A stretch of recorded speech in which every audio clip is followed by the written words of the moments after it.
Well, I did want to say this before I even start asking you questions. In the contemporary left podcast space, there is a striking contradiction. Many figures present themselves as the vanguard of revolutionary thought, but in practice function more as parodies of the bourgeois content creator, conforming to the very logics of platform capitalism they claim to oppose. While the reach of the online left media still pales in comparison to mainstream corporate outlets, or the sprawling influence of right wing and right adjacent platforms like Joe Rogan or Theo Vaughn, what is now branded as left media increasingly mirrors the aesthetics and ambitions of mainstream production, just operating on tighter budgets and with more radical branding. This raises a pressing question. Is the goal to provide critical analysis that challenges dominant narratives, offering perspectives erased or ignored by both liberal and reactionary media? Or is the primary ambition to build a personal brand, accumulate followers, and chase symbolic validation from figures like Hassan Piker or Sam Cedar?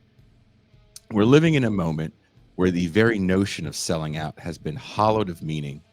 Everyone is for sale, and getting the bag has become a socially acceptable justification for ethical compromise.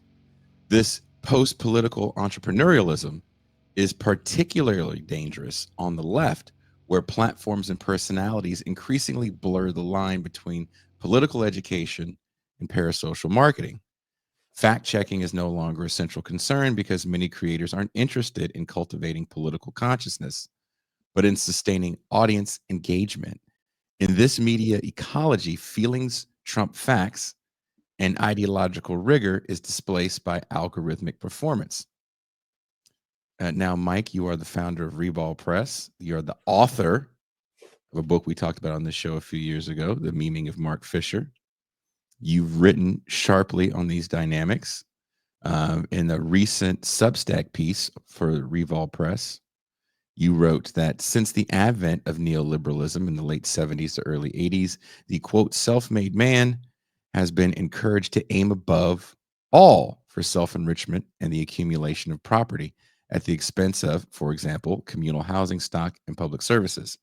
Owning one's own home with at least one spare for leasing out and enrolling in a private healthcare plan are seen as advancements of lower class interests, albeit at the expense of the collective working class itself.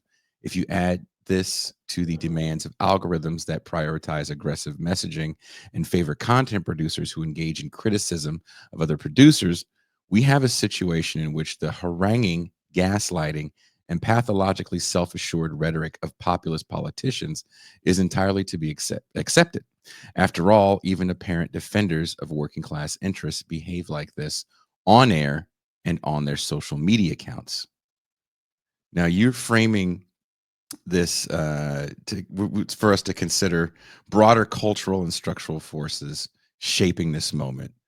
I guess you would call it the neoliberal valorization of the individual. How is this kind of mindset taken over what you see in left media?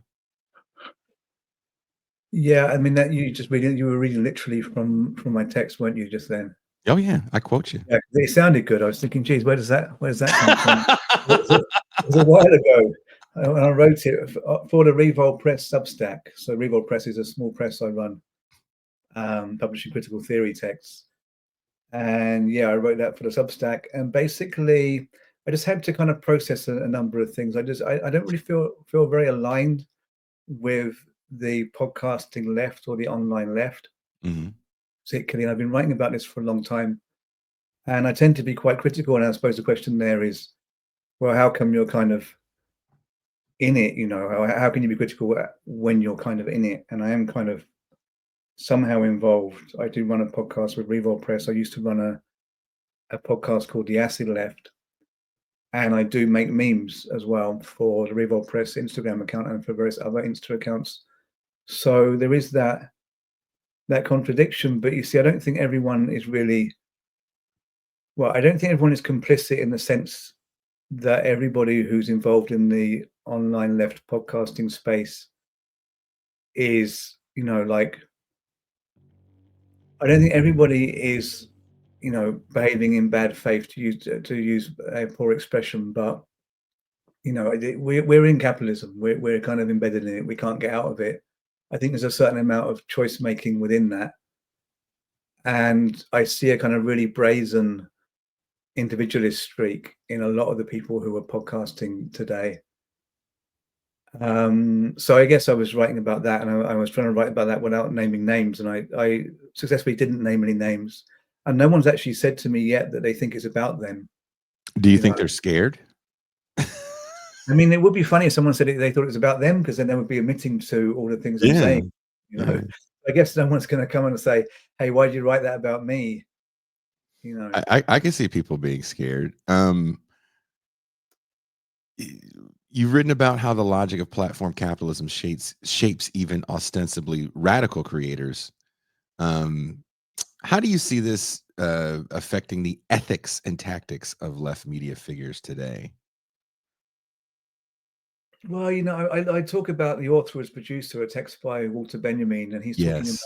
he's talking about writers there, journalists, and he's saying that, you know, there are writers that they're really acting in their own interests as kind of petty bourgeois, you know, individuals that are writing to get attention. They're writing to further their own career. And he says you can see when someone's writing to further the working class cause, and when they're writing to just, you know, to further their own individual cause.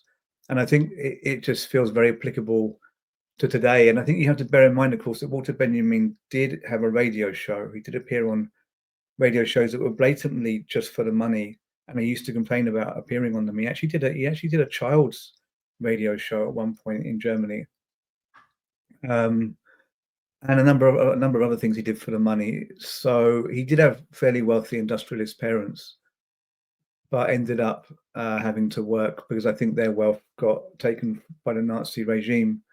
So he ended up having to do a lot of kind of intellectual labor type jobs, freelancing jobs.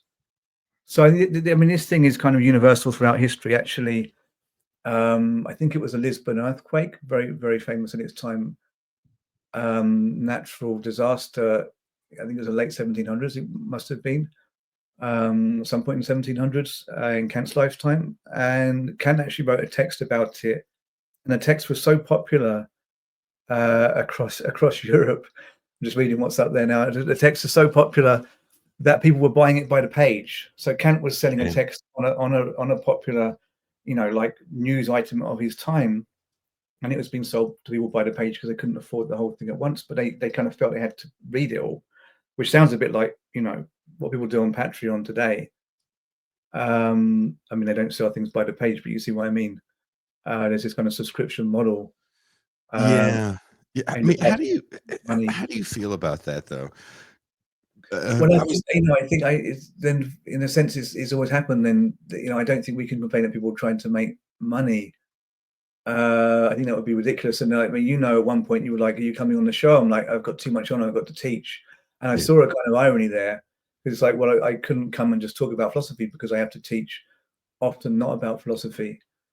Um, so, you know, I guess it's not so much about does one have to make money, and we all have to make money, or it's not so much about how one chooses to make money, but how brazen a person is in putting their own enrichment ahead of all other considerations. So I would say it seems fairly apparent with some people that they're out for the fame above everything else. And then I think philosophy is something that you know, there's this saying Wittgenstein once said that the way to greet a philosopher, the correct kind of form of address when you meet a philosopher, is to say, "Take your time." Ooh. Okay, and Alan Badiou's written about as well. Adorno's written about the fact that philosophy is a practice where you slow down and you reflect, and in doing that, you know, it's already anti-logic of capital, because capital is all about speeding up and doing things at high speed, you know, purely for the sake of profit. You can't profit very much if you're slowing down, and you know, I think we lose that if you have these kind of like, I mean, it's difficult not to name names, you know, when you're just saying things that they immediately connects to certain people. But you had like the 24-hour marathon shows and stuff, and it's like, can we get as many people on as possible? Can we philosophize for 24 hours? can we also, maybe not the same shows, but other shows, can we react immediately to something that Trump said yesterday? And can we compare that? Can we kind of link that to the latest fad on Twitter? You know, people are talking about Adorno again. I don't know what they're talking about. I don't look at Twitter anymore. But if it was the case that Adorno was trending one week and something specific, it would be like, okay, well, let's talk about Trump and Adorno, which is kind of an obvious one anyway. But you know, people find themselves having to kind of link up topics like that. So if there was like an app, and then there must be apps. I mean, you could use ChatGPT that could say like, well, you know, give us like the best theming philosopher and the best theming topic. Then you could successfully use that app to generate a talk show topic. No. Oh wow! Don't give me any ideas. Yeah, well, yeah, you I mean, of course, people. This is a kind of a no-brainer that people may try doing that. I mean, I guess it's what you're looking for, and then what's philosophy becoming, and is it still philosophy if you're doing it in this kind of like, you know, philosophy by numbers, or philosophy with go faster stripes on it, you know? If that's your kind of philosophy, so you need go faster stripes on your keyboard, and you're like, you know, you're going to bang out 6 articles for Jacobin every month. And then it sounds like I'm having a go at one of my friends when I say that, you know. But we have to have these. We have to be able to have honest discussions and say what we think, and then someone could shoot back at me like, well, you know, at least I'm in the public eye, or at least I know what their defense would be. But you know, that people must have the reasons why they want to generate constant output, other than just wanting to be in the public eye.